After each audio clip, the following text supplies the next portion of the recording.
Diyos ko, alam kong mali at hindi magugustuhan ni Tia ang gagawin ko. Pero wala na akong naiisip na ibang paraan para lang malampasan namin ang problemang to. Naiiyak na bulong ni Divina sa kanyang sarili. Kung ano man ang kahinat na ng papasukin kong daan, huwag mo sana akong pabayaan, Diyos ko. Dagdag niya. Dahil sa utang na loob at pagmamahal ni Divina sa tiya niyang si Nida, ay kinailangan niyang isakripisyo ang sariling dignidad para lamang may paggamot ang tiyahin. Dati siyang kahera sa isang karinderya na malapit lamang din sa bahay nila. Pero nang magkasakit si Nida at ma-half stroke ng ilang buwan, ay nabaon sila sa utang na umabot na sa puntong nagdoble-doble na ang interes nila sa bangko dahil wala silang pangbayad. Hindi talaga sumasapat ang kita ni Divina sa pagiging isang kahera at kahit magkandakuba pa siya'y parang kulang pa rin iyon. Kaya naman, nang may lumapit na oportunidad sa dalaga, ay sinunggaban niya na kahit alam niyang hindi magugustuhan ng tiyahin ang papasukin niya. Binibenta niya ang sariling katawan kapalit ng pera at sa ganoong paraan ay natutustusan niya ang mga pangangailangan nila. Noong unay, nasusuka pa si Divina sa ginagawa, pero nang mag-anim na buwan na siya sa ginagawa, ay parang nasanay na ang kalamnan niya at wala na siyang nararamdamang hiya sa katawan. Hey, Dev, naku, balita ko. May nag-book sa'yo mamayang gabi at malaki ang presyohan. Bungad agad ni Rufa sa kanya nang makapasok siya sa club na pinagtatrabahuan. Oh yeah, pumayag na ako. Kasi ilang taong sahod ko din sa karinderya ang isang gabi sa mga yun. Ay oo, mabuti at naiisip mo talaga yan. Sabi ko naman sa'yo, diba? Masasanay ka rin. Sa una lang yan masalimuot. So, anong gagawin mo mamaya? Girl in a box ba? Oo daw. Ngayon ko pa lang yan masusubukan, kaya hindi ko pa alam ang gagawin. Ay, ano ka ba? Once mabuksan ang box, gumiling ka na agad at sumigaw ng surprise. Kaya dapat isuot mo ang pinaka-revealing mong outfit para masulit din nila ang ibinayad nila sa iyo. So, ready ka na ba? Ay nako, as if may choice ako, no? Wala naman akong magawa kundi maging ready. Okay, sige na, pumesto na muna ako doon at medyo inaantok pa ako eh. Iyon naman agad ang ginawa ni Divina at saglit na ipinikit ang dalawang mata para makapag-relax muna saglit. Bago magabi ay inayos niya muna ang sarili at naghanda na para sa lakad niya maya-maya lamang. Tinawagan niya naman muna ang pinsang si Kathy dahil ito ang laging inuutusan niyang magbantay sa kanyang tiya Nida kapag may booking siya at may trabaho. Ay oo, ayos na si tita dito insan, pero tinatanong niya pa rin kung anong oras ka daw bang uuwi. Sabi ko, itatanong ko na lang muna sa iyo. So ano bang sasabihin ko kay tiya? Sabihin mo, baka bukas na ako makauwi. Mag-alibay ka na lang na nag-overtime ako, okay? Okay, sige. Basta tawagan mo ako kapag pauwi ka na ha. Alright, mag-iingat ka. Tumango lang si Divina, pero hindi na niya isinawi ka iyon at pinatay na agad ang linya. Nang matapos ay nag-ayos siyang muli. Isinuot ang outfit niya at tiningnan ang address na nakalagay sa booking schedule niya. Pumasok na rin siya sa malaking box dahil isasakay na siya papunta sa address ng kondo na pagdadalhan sa kanya. Wala nang idea si Divina kung nasaan na siya dahil maliit na awang lang ang nasa box. Sakto lang para makahinga siya sa loob. Kahit ilang buwan niya nang ginagawa ito, ay nandoon pa rin ang kaba sa dibdib niya. Ilang minuto pa'y ramdam naman niyang nakarating na siya sa pupuntahan dahil narinig niya pa ang pagtunog ng doorbell mula sa labas. Kasabay ang ramdam niyang pagpasok niya sa isang silid. Oh, what's this? Babe? What's this thing? May pa-surprise ka pa talaga sa akin? Rinig ni Divina na wika ng isang babae, kaya doon na nangunot ang kanyang noo. Teka, may babae sa loob ng room? Akala ko ba puro lang lalaki ang nandito? Wika niya sa isipan. At nang unti-unti siyang nakakita ng liwanag dahil binubuksan na ang box, ay doon na niya hinanda ang sarili. Surprise! Sigaw niya at sexing gumiling. Pero ang paggiling niyang iyon ay unti-unting natigil nang makitang bukod sa kanya ay 2 tao lang ang nasa silid. Isang gwapong lalaki at isang magandang babae. What the hell? Sino to, Jerome? Wika ng babae sabay duro sa kanya. What? Oh, I don't know. I don't know, sweetheart. Maski ako ay nabigla. You don't know? What do you mean you don't know? Talaga ba? Well, kung sa bagay, bakit pa ba ako magtataka eh? Noon pa man, ginagawa mo to. Okay, eto. Itong singsing na to, lamunin mo to, isaksak dyan sa bituka mo. Babawiin ko na ang yes ko. Nang gagalaiting wika nito, sabay kuha sa bag at umalis na ng kondo. Sinunda naman ng binatang nagngangalang Jerome ang nobya nito, habang si Divina ay parang natuod sa kinatatayuan. Maya-maya lang ay bumalik na si Jerome at naka-cross arms na tinitigan ang dalaga. And you, what are you still doing here? Labas! Pero imbis na magpatinag, ay lumabas ng box si Divina at nakipagtitigan na rin kay Jerome. Oh gosh! Sorry sir ha, pero hindi ko naman siguro kasalanan kung nag-book kayo sa akin for tonight. What? Nag-book? Anong nag-book? I don't even know who the hell are you at kung saang planeta ka galing. Well, tawagan mo si Floyd Catanes dahil siya ang nag-book sa akin. Nakilala naman agad ni Jerome si Floyd dahil isa ito sa matalik niyang kaibigan at doon nalaman niyang siya nga ang nag-book kay Divina. Pero imbis na bukas pa sana ay namali ito ng pagsiset ng date. Parte kasi ng pagkakaibigan nila na bago maikasal ang sino man sa kanila ay dapat may ganoong pangyayari. At dahil alam ng lahat ng kaibigan ni Jerome na magpropose siya ngayon sa nobya, ay iyon ang ginawa niya. See? Ngayon alam mo na. Huwag mong ibaling lahat ang sisi sa akin. Dahil ako, nagtatrabaho lang ako. Trabaho? In that way? Look at you. Halos wala ng takip yung katawan mo. Is that your way of getting more money? Pakialam mo ba sa ikinabubuhay ko? Bakit? Gusto niyo rin naman ito, di ba? Isa pa, hindi ako nagpunta dito para makipag-away o mag-aksaya ng oras sa'yo. Nandito ako para kunin ang pera ko. Pera? Ano ako? Bangko mo? Well, iyon ang napag-usapan namin ni Mr. Floyd Catanes. Ede, sa kanya mo hingin. Wala akong idea dito eh. Puntahan mo siya and I'll give you his address. Huwag mo akong kulitin dito dahil ngayon pa lang, ubus na ang pasyensya ko sa iyo. Alam mo bang kakapropose ko lang sa girlfriend ko and then bigla kang papasok sa eksena wearing that kulang na kulang sa tela na damit? At gigiling ng very awkward. Alam mo, wala din akong pakialam sa drama mo. Ibigay mo sa akin ang fee ko para umalis na ako. Really? Okay, I got it now. Sige, magkano ba ang napag-usapan niyo ni Floyd? $250,000. Oh, wow. Okay then, gagawin kong $1,000,000. But in one condition. Kausapin mo ang girlfriend ko and tell her the whole truth na wala akong idea sa pakulong to. At bakit ko naman gagawin yun? Hindi ako taga-solve ng problema ng mga magjowa. Labas na ako sa issue ng girlfriend mo.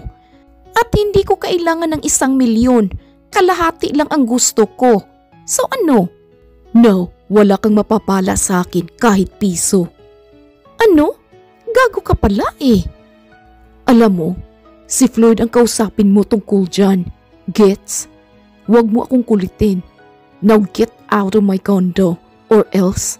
Or else ano? Hindi na umimik pa si Jerome at kinuha na ang cellphone para tawagan ang security guard sa baba.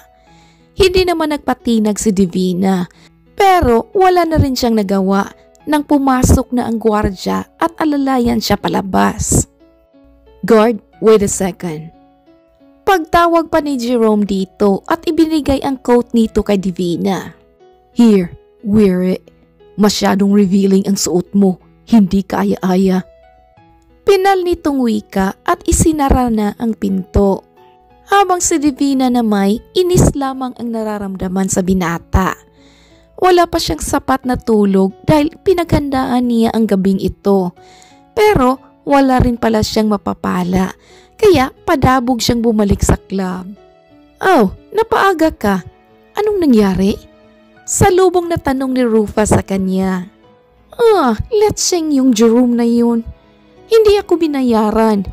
At ito pa, wala ding plano si Floyd na bayaran ako dahil hindi siya sumasagot sa mga tawag ko eh. Wrong date ang na-schedule niya. Nakakainis.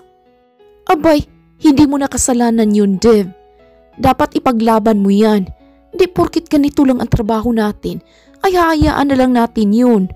Para to sa tiya Nida mo, di ba? Oo naman, hindi ko to palalampasin. Susundan at susundan ko siya hanggang sa bumigay siya. Pasensyahan na.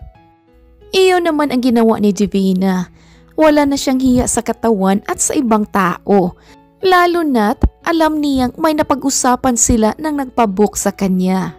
Pero dahil hindi niya makontak si Floyd Catanes, kaya si Jerome ang magiging target niya. Pinuntahan niya ito sa bahay nila para hingin ang perang nararapat para sa kanya. Pero kung hindi maids ay mga security guards nito ang nagpapaalis sa kanya. At dahil wala na sa bagong diksyonaryo niya ang salitang pagsuko, ay halos araw-araw na siyang nagpapabalik-balik doon na siyang labis na ikinairita na nga ni Jerome. At wala nang ibang nagawa kundi ang harapin ang dalaga. You, what the hell? Why you keep coming back here? Gusto mo ba talagang mga pulis na ang magpaalis sa'yo? This is clearly a trespassing. Uy, teka lang naman ha. Nandito ako sa labas ng gate mo oh. Wala pa akong tinitrespass. Huwag kang ngang OA. Tsaka, hindi naman ako babalik dito kung ibinigay mo na sana ang perang para sa akin eh. Perang para sa'yo? Sino ka ba? Alam mo bang nasa ibang bansa na ang girlfriend ko? At ayaw na ayaw akong kausapin? Even her family galit sa akin nang walang dahilan. Oh, wow. Huwag ako ang pagalitan mo kundi si Floyd. Siya ang nag-book sa akin. Hindi naman kita kukulitin kung wala akong rason eh. Ang kapal naman ng mukha mo, no? Sinira mo na nga ang proposal ko, ang buhay ko, ang relasyon namin ng girlfriend ko. Tapos, gusto mong bigyan kita ng pera? Sa isang gabing hindi ka man lang pinakinabangan? Oh, yun lang ba ang problema mo? Edi go! Saan tayo? Dito ba mismo sa bahay mo o sa ibang lugar tayo? Isang nakakainis na pagngiti lang ang binitawan ni Jerome at seryosong tinitingnan si Divina. Ano pa nga ba ang aasahan ko sa isang cheap na babaeng katulad mo? Selling your own skin for the sake of money? Mabuti at nalulunok mo ang bawat butil ng kanin na napipili mo dyan, no? Ilang segundo ring natahimik si Divina sa sinabing iyon ni Jerome. Pakiramdam niya'y tinapakan na nito ang kanyang pagkatao ng tuluyan. You know what? Nalulunok ko naman kahit papaano. Dahil wala naman akong tinatapakang tao sa ginagawa ko. Talaga ba? O baka naman hindi mo lang alam na may naaapakan ka na? May sinisirang relasyon. Wala ka na ba talagang maisip na ibang trabaho at pinasok mo to? Sir, dahan-dahan lang po kayo sa mga sinasabi niyo. Hindi niyo po alam ang istorya ng buhay ko. Excuses. Iyan naman talaga lagi ang sinasabi niyo, di ba? Na hindi namin kayo pwedeng i-judge dahil hindi namin alam ang kwento niyo.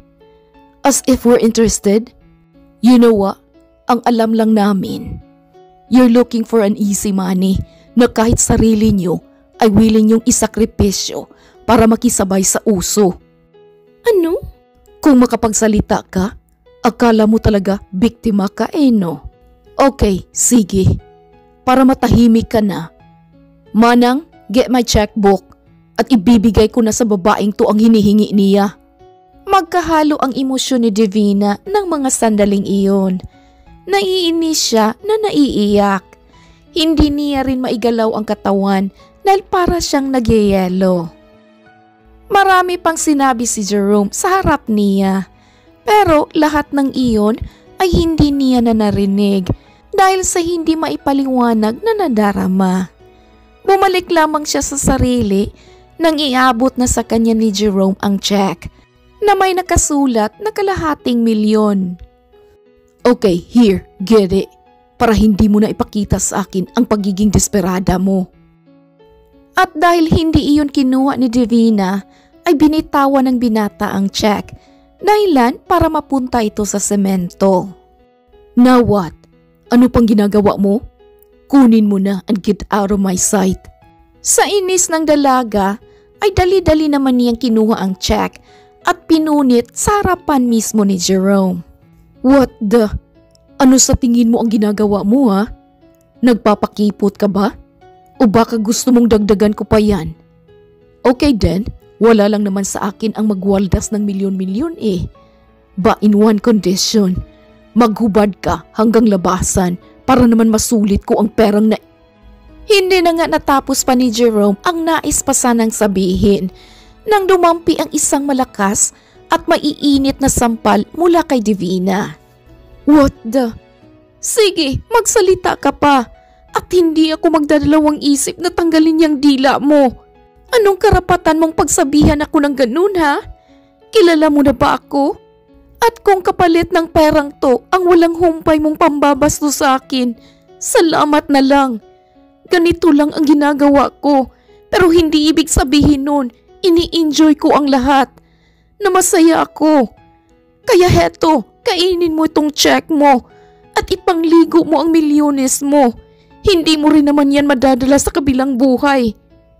Pinal na wika ni Divina at tumalikod na. Wala siyang direksyon sa kanyang paglalakad. Basta ang alam lang niya, sa bawat paghakbang na ginagawa niya ay ang mga luha ring naglalabasan sa kanyang mga mata. Samantalang si Jerome na may mahinang napasuntok sa malaking gate ng kanyang bahay. Doon pa lamang niya kasi napagtanto na masyado na nga palang sobra ang mga salitang binitawan niya. Alam niya sa sarili niya na hindi siya ganon. Hindi siya bastos at nirerespeto niya ang mga babae. Pero sa nangyari ngayon, dala na rin siguro ng inis at frustration dahil sa paghiwalay nila ng nobya ay nawala na siya ng kontrol sa sarili. Dumaan ang ilang araw at nagpahinga na muna si Divina sa pagpasok sa club. May mga bookings siya pero hindi niya pinupuntahan. Nasa isipan pa rin kasi niya ang mga salitang sinabi ni Jerome ilang araw na rin ang lumipas. Kaya wala pa siya sa kondisyon na pumasok.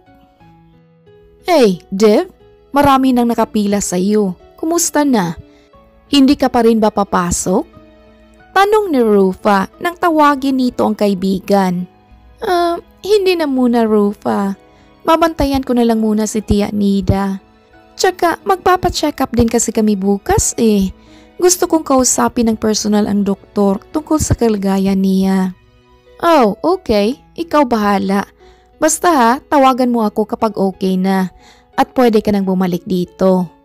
Napahinga na lamang ng sobrang malalim si Divina at pinatay na ang linya. Lumabas naman muna siya sa kwarto para silipin ang Tia Nida niya at nang makitang natutulog na ito ay doon niya na siya bumalik sa kanyang kwarto para matulog na at makapagpahinga. Pero kahit anong gawin niya ay bumabalik at naririnig pa rin niya sa kanyang sistema ang mga salitang sinabi ni Jerome sa kanya. Kinabukasan, maagang nag-ayos si Divina para makaalis din sila agad. Naroon din ang pinsan niyang si Kathy dahil kailangan niya ng dagdag kasama. Kaya nang maging maayos na'y umalis na rin silang tatlo. Sa kabilang banda, nasa biyahe noon si Jerome at papunta na sana ng planta. Nang mapahinto siya dahil naka-red pa kasi ang ilaw sa kalsada at may nagsisitawid. Ilang sandali lang ay nabaling naman ang atensyon niya sa tatlong babaeng tumatawid sa kalsada. Ang isa'y matanda at dalawang dalaga. Pero nang mamukhaan niya ang isa ay doon na siya napatingin nang makitang si Divina iyon. Sinundan niya ng tingin ang dalaga na inaakay pa ang matandang kasama. At nagbalik lang sa ulirat nang marinig ang pagbusina ng kotseng nasa likuran niya. Ngunit, imbes na umalis at dumiretso sa planta, ay niliko niya ang sasakyan at huminto sa kung saan nagpunta si Divina. Sakto namang pumasok ito sa ospital, kaya hinintay niya lang itong makalabas. Maya-maya lang ay lumabas na nga ang mga ito. Kaya doon na rin bumaba ng sasakyan si Jerome para lapitan ang tatlo. Oh, Tia, wrong direction. Dito po pala tayo dumaan at mas malapit. Tila pag-iwas pa ni Divina sa binata. Hey, wait. Uuwi na ba kayo? I can drive you home. Alok pa ni Jerome sa kanila. Ay, kilala mo ba siya, Divina, anak? Oh, hindi. Hindi po, Tia. Tara na po. Wait, I'm her friend po. I'm Divina's friend. Pagpapakilala ni Jerome dito na siyang ikinalaki ng mga mata ng dalaga. Pinandilatan niya ng mga mata si Jerome na para bang gusto nitong sabihin na wag nang magsasalita pa. Pero dahil ayaw makinig ng binata, kaya napairap na lamang siya sa kanyang mata. Ay, ganun ba? O siya anak, sumakay na lang tayo dito. Total kaibigan mo naman pala to. Sobrang init na din kasi at namamaga ulit ang mga paa ko sa kakalakad. Ay nako, sa susunod, kotse naman ang bilhin mo ha. Total malaki naman pala ang sahod mo sa kumpanya. Biro pa ng ginang na siyang ikinatawa lamang ni Kathy at Divina ng pilit. Wala na rin silang nagawa, kundi ang sumakay sa kotse ni Jerome. Naiilang man lalo na si Kathy dahil alam nito ang naging sagutan nila. Pero wala na rin silang nagawa pa. Pagdating sa bahay ay si Kathy na ang umakay sa ginang papasok ng bahay. Habang si Divina ay hinintay muna na makapasok ang dalawa bago tinaasa ng kilay si Jerome. Ano bang trip mo? Mabuti naman at hindi mo sinabi kay Tia ang tungkol sa ginagawa ko, no? Dahil kung nagkataon na sinabi mo iyon kanina, hindi ko talaga alam kung anong magagawa ko sa'yo. Okay, tapos ka na? Pwede bang ako naman ang magsalita? Yanawa, kahit kailan talaga bastos ka. Okay, umalis ka na dahil hindi na ako makikinig sa'yo. Salamat sa paghatid sa amin.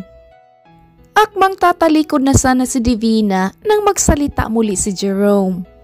I'm sorry. Sorry kung nasabi ko ang mga yun. I didn't mean to say those words. Nadala lang ako ng emosyon ko noon. I'm sorry. And I have my check here. Kung gusto mo. Kalimutan mo na yun, Jerome. Sige na, umalis ka na. Alam mo, nagkukonsensya ako. Nagsusorry na ako, diba? Ano pa bang gusto mo? Ang gusto ko, umalis ka na. Akala mo siguro magiging okay na ang lahat sa isang sorry mo? At pagpapasakay dito sa kotse mo? Pues hindi. Kaya sorry din. Pero this time, ako naman ang magsasabi nito. Get out of my sight. Pagtataray nito at pumasok na sa loob. Pagpasok ay dumiretso siya sa kanyang kwarto na sinundan din naman ni Kathy. Pinsan, uuwi na ako Kaya mo na ba dito? Oo, Kathy. Salamat Ikaw lang talaga ang nalalapitan ko Ay, ano ka ba? Walang anuman yun, no? Anytime. Pero may iba tayo. Anong trip nung Jerome na yun kanina? Bakit biglang naging santo sa bait? Naku, ewan ko din ba dun? Basta nag-sorry lang siya. Nadala lang naman daw siya ng emosyon niya at hindi niya sinasadya. Mukha namang mabait si Jerome, pero kahit ganoon pa man, hindi ko pa rin makalimutan ang pambabastos niya sa akin. Kahit pa sabihin niyang hindi niya sinasadya yun, no? Masyadong nasaktan si Divina sa mga sinabi ng binata. Kung sana'y mayaman lamang siya at kaya niyang ipagamot ang tiyahin niya'y, hindi siya papasok sa ganitong klaseng trabaho. Pero dahil sa hirap ng buhay, ay wala siyang magawa kundi ang kumapit sa patalim. Nagdaan pa ang ilang araw ay bumalik na muli sa dating gawain si Divina. Sa unang gabi at kadarating lamang niya noon sa club, nang habulin siya ni Jerome para kausapin. Pati naman ba dito sinusundan mo ako? Ano ba, Jerome? Hindi ako titigil hanggat hindi mo ako mapapatawad. Hindi ako pinapatigil ng konsensya ko I'm sorry. Ilang beses mo na bang nasabi yan Paano kung sa susunod na taon pa kita patawarin? Hindi, hanggang susunod na taon ka pa sunod ng sunod sa akin?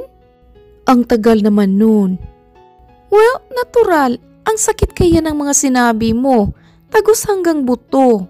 Sorry na nga. Please forgive me. And after this, hindi mo na ulit makikita ang pagmumuka ko. Basta, huwag na. Naputol ang sasabihin ni Jerome nang suminya si Divina na tumahimik siya. Nag-ring kasi ang cellphone nito, kaya agaran niya iyong kinuha at sinagot. Hello? Oh, Kathy? Bakit? Teka, bakit? Nasaan kayo ngayon? Okay, papunta na ako. Sabay patay sa linya. What happened? Tanong naman agad ni Jerome dito. Si Tia, isinugo daw sa ospital Tumawag si Kathy. Alright, get in. Sasamahan na kita papunta doon. Huwag ka na munang magreklamo. Lunukin mo muna ang galit mo at tara na. Iyon naman ang ginawa ni Divina at habang nasa sasakyan sila ay halatang halata pa ni Jerome ang nanginginig na mga kamay nito. Hey, relax. Huwag kang magpanic. Everything will be alright. Pag-comfort niya sa dalaga.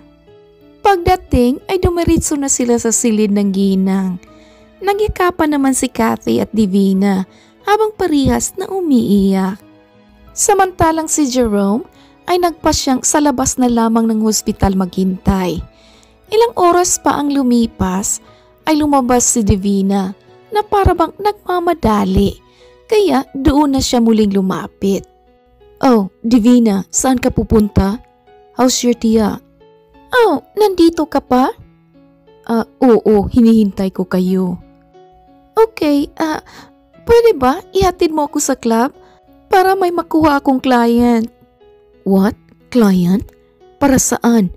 Para sa ginagawa mo? Jerome, wala na akong oras para magdrama. Kailangan ko ng pera para sa tiya ko. Natahimik ang binata.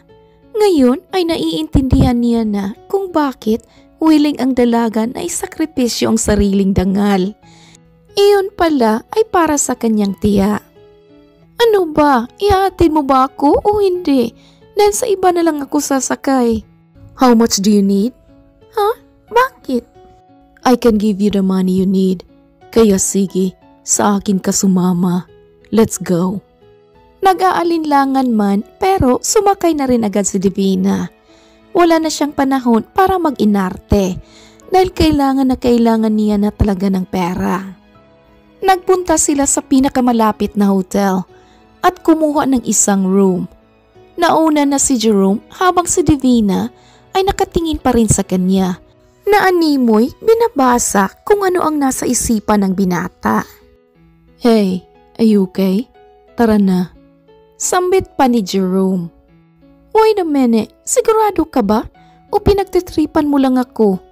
Nagmamadali ako ha, kaya kung inaaksaya mo lang ang oras ko, ang mabuti pa, umuwi ka na. Ngunit, imbis na sumagot, ay ipinakita lang ni Jerome ang susi ng magiging kwarto nila at nagpunta na doon. Pagpasok at saktong pagsarado ng pintuan, ay parang kidlat na tinanggal ni Divina ang butones ng long sleeve ni Jerome. Oh, ang bilis ah. Jerome, sinasabi ko na sa'yo, nagmamadali ako. Gusto kong makabalik agad sa hospital after this. Kasabay ng perang ibibigay mo kapalit ng isang gabi natin dito. Gets? Nangakmang huhubarin na sana ng dalaga ang damit, ay doon na hinawakan ng seryoso ni Jerome ang mga kamay ni Divina. So, ginagawa mo lang to dahil wala kang choice? You need money for your tiya at hindi para sa sarili mo? Jerome, ano ba? Ayoko munang magdrama ngayon. Why? Dahil nagmamadali ka? Pwede kong tawagan ngayon din ang hospital na yun at sabihing sagot ko ang lahat ng bayarin ninyo. Kaya no need to hurry. Mag-relax ka. Ikampante mo ang utak mo kahit ngayon lang. Sa ginawang iyon ni Jerome, ay doon na nga napaiyak si Divina na umabot na sa paghagulhol. Niyakap naman siya ng mahigpit ni Jerome bilang pag-comfort dito. Hey, iiyak mo lang yan. Walang manghuhusga sa'yo dito. Wala nang idea si Divina kung ilang oras na ba siyang umiiyak. Basta ang alam niya, saglit na gumaan ang pakiramdam niya nang mailabas niya ang lahat ng kanyang luha. Doon na rin niya ikinuwento sa binata ang lahat-lahat, pati na kung ano ang naging buhay nila noon at kung bakit pumasok siya sa ganitong trabaho. Mas lalong naintindihan ni Jerome ang lahat, kaya nakaramdam siya ng awa sa dalaga. I'm sorry. Mas lalo tuloy akong nag-guilty sa mga sinabi ko sa iyo noon. Oh, okay na yun. Hindi rin naman kita masisisi kung sinabi mo yun eh. Dahil alam kong galit ka dahil sa nangyari sa inyo ng girlfriend mo. Nga pala, kumusta na siya? Kayo? Nagkausap na ba kayo? Nope. Wala na kaming communication after that day. And to my shock, ang dali lang niya akong ipinagpalit. Oh, bakit?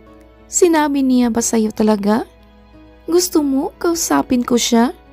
Ako nang bahalang mag-explain sa kanya kung ano ang totoo. No need, Divina. She's happy now. Tsaka blessings in disguise na rin siguro ang pagpasok mo sa eksena dahil nalaman kong kaya niya akong ipagpalit ng ganun-ganun lang.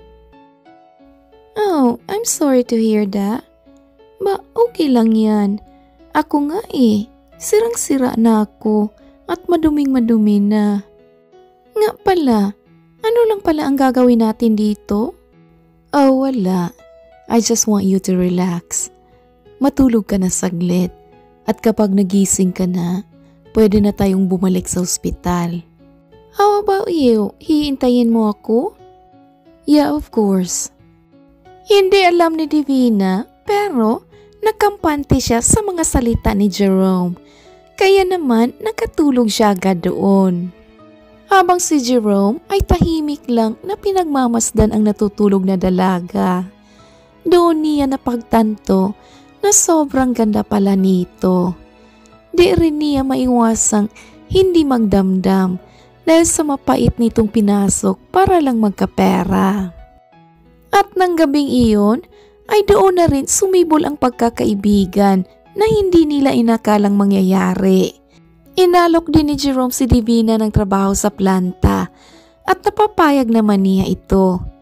Noon pa man kasi ay gustong-gusto na ng dalaga na makaalis sa club at ngayon lang nabigyang katuparan.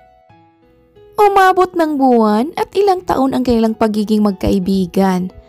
Wala silang label pero masaya sila sa piling ng isa't isa at alam na nila ang mga ayaw at gusto nila. Isang hapon, kakatapos lamang ng trabaho ni Divina at paalis na siya sa planta nang makita niya si Jerome sa labas na nakasandal sa kotse nito. Naanimoy, hinihintay talaga siya. Oh, Jerome, anong ginagawa mo dito? Akala ko ba out of town ka? Oh yeah, pero saglit lang. Namiss agad kita eh. Asus, bula. Di nga, pauwi ka na ba? Coffee muna tayo? Oh, libre mo? Oo naman. Okay. Alright, let's go. Masayang bumiyahe ang dalawa papunta sa coffee shop. At pagkatapos doon ay nagpunta din sila sa mall. Di na nila namalayan ang oras kaya nag-take out na lang sila ng pagkain para sa bahay na nila ni Divina sila makakain. Okay, tara na sa loob at pagsaluhan natin itong dinala nating pagkain. Oh no, wag na Divina. Sa inyo na yan. Sa bahay na ako kakain. No, mag-isa ka lang kakain dun. Dito 4 tayo. Tara na, wag ka nang mag-inarte.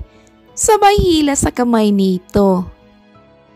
Naging malapit na rin si Jerome sa pamilya ng dalaga. Kaya sabay-sabay na silang nagsikain at nagkukuntuhan pa. Umabot pa nga sila sa biruan na baka si Jerome at Divina na. Pero wala lang pinagsasabihan ang dalawa. No, tiya, wala po. Magkaibigan lang po kami ni Jerome. Pagtanggi pa nito. Ay nako, magkaibigan pa lang, doon din ang punta niyan. Kalmahan niyo lang.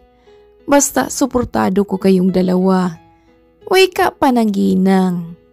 Kaya naman, nang ihatid na ni Divina si Jerome palabas, ay doon na isiningit ng binata ang napag-usapan nila kani-kanina lang. Dev, I'm thinking, what if ano? Huwag mong sabihin na iniisip mo pa rin ang sinabi sa'yo ni Tia. Huwag mo na yung isipin, biro lang yun. But I'm not. Actually, matagal ko na rin pinag-isipan to eh. Pero nagdadalawang isip lang ako. You know that I love you, Divina. Nasabi ko na sa'yo yan, diba? Jerome, oo na. Nasabi ko na to sa'yo 100 times. Pero ang sabi mo, magbabago pa ang nararamdaman ko eh. Pero until now, hindi pa rin nagbabago. I still like you. Well, maghintay ka pa ng ilang taon. Malay mo. Malay ko ano? Divina, I'm serious about this. Hindi ako yung tipo na taong nagko-confess for nothing. I like you nga. Oo nga, nasabi mo na yun. Tama na, Jerome. Okay, sige na, umuwi ka na. Liligawan kita. Jerome naman eh, napag-usapan na natin to. Yeah, pero hindi ako pumayag. Seryoso nga sabi ako. Seryoso din ako sa pagtanggi ko sa iyo, Jerome. Nasabi mo sa akin na you date to marry. At kapag nakipagligawan ako sa iyo at maging tayo, anong kasunod? Hindi mo ba naisip na ang dumi-dumi ko na? Hindi na ako birhen. And I don't care. You have your reasons at naiintindihan ko yun. Jerome, hindi mo naiintindihan. Hindi ako magiging malinis dahil lang willing kang pakasalan ako. Ganito na ako at deserve mo ang babaeng pure.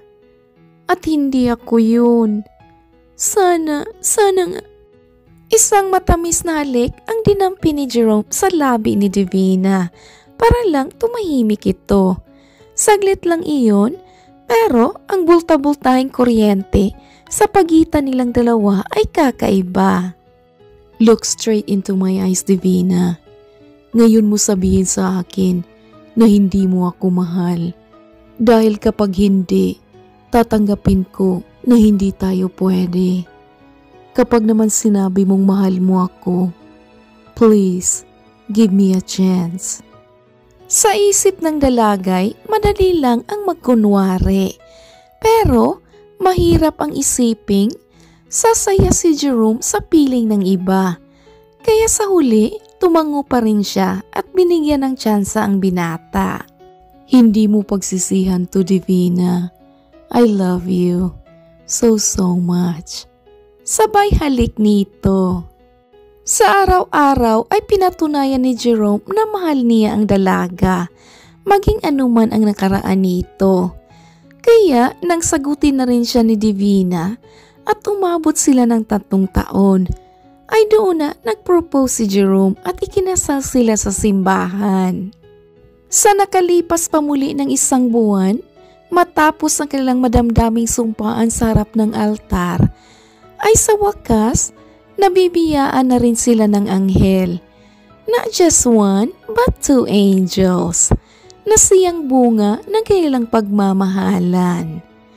The end. Oh my kulay, ang ganda. Naku, so dramatic. How sweet, ang swerte naman ni Divina.